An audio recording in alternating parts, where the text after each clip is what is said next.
अब देखेंगे ये कि रिश्ता क्या कहलाता है में ये ट्विस्ट आ चुका है कि अभीरा और अरमान अलग हो गए थे अपने फैमिलीज़ को बराबर से रखने के लिए, यानी दादी साहब को मनाने के लिए अभीरा रुक गई थी, फैमिली को बराबर से समझाने के लिए और मुट्ठी में रखने के लिए अरमान चले गए थे। होता ये है कि अब जो अभीरा है वो अच्छी खासी नटखट है, उन्हें अच्छे से पता है कि किसको कैसे पिघलाना है, और दादी साहब को पिघलाने के लिए वो मायरा को भी वहीं बुला लेती है जहाँ पे दादी साहब आके बसी हुई हैं। बस बुला लेती है, अब साथ में रह रहे होते हैं। पर होता ये है कि अभीर आते हैं सुबह सुबह, मायरा को ले जाते हैं स्कूल में। वहाँ छोड़ने के बाद शायद वहाँ पे मायरा पहुँच नहीं पाती है, और उसी वक्त कॉल आता है अभीरा को कि आपकी बेटी मायरा स्कूल में नहीं आई है। बस उस वक्त ही अरमान अभीरा से कॉल पे बात कर रहे होते हैं, वो भी सुन लेते हैं कि ऐसा कुछ इशू हुआ है। फिर तुरंत यहाँ से अभीरा, और अभीर कॉल करती है, बोलती है कि अभीर मायरा कहाँ है। अभीर कहते हैं जस्ट छोड़ कर आ रहा हूँ, कहती नहीं वो स्कूल में है ही नहीं। अभीर भी तुरंत स्कूल की तरफ दौड़ते हैं, यहाँ से अभीरा दौड़ती है और वहाँ से अरमान भी दौड़ के आते हैं। फिर तभी मीनू चाची का फ़ोन आता है जहाँ पर बताती हैं कि मुझे पता है कि मायरा कहाँ है। वो बताती है एड्रेस जहाँ पे विद्या जी माहिरा को लेके छुपके से गार्डन में जाके खेल रही होती हैं। वहाँ अभीरा पहुँचती है, बोलना शुरू करती है कि माँ आपने ऐसा क्यों किया, क्यों लेकर आई। फिर वो विद्या जी कहती है कि क्या मायरा मेरी पोती नहीं है, मेरी मर्जी में लेके तुमसे पूछना क्यों पड़ेगा मुझे। फिर अरमान ने बोला कि माँ जब मैं छोटा था तब आप और पापा मिलके क्या मेरे लिए भी डिसीजंस नहीं लिए, सिर्फ आप दोनों ने लिए। तो आप भी कैसे पूछ सकते हो कि अरमान अभीरा या मेरे से बिना पूछे आप लेके आ रही हो डिसीजन, हम भी तो लेंगे ना, हमारे बच्चे हैं, हम उसे कहीं नहीं जाने से पहले आपसे इतना क्यों पूछेंगे।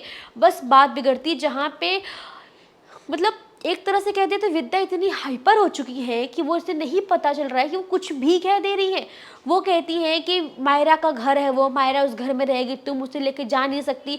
बस फिर अभीरा कहती है क्या वो घर मेरा नहीं है माँ। तुरंत कह देती है कि नहीं वो तेरा घर नहीं है। बस अभीरा को हर्ट फील होता है और वो अरमान को रोकती है, क्योंकि अरमान कुछ कहे इससे पहले रोक देती है।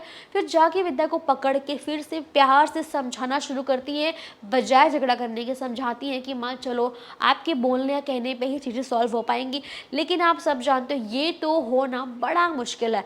वेल ये चीज़ें छोड़ो, हम ये देखते हैं कि जिस तरह से तानिया और बोलते हैं ना हमारे क्रिश, ये सब लोग मिलके क्या प्लानिंग करके रखते हैं।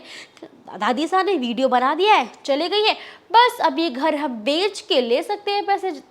दादी साहब ने कह दिया था ना वीडियो कॉल पे कि मैं जा रही हूँ, तुम बंटवारा कर लो अपनी मर्जी से, सब कह के निकल आती हैं।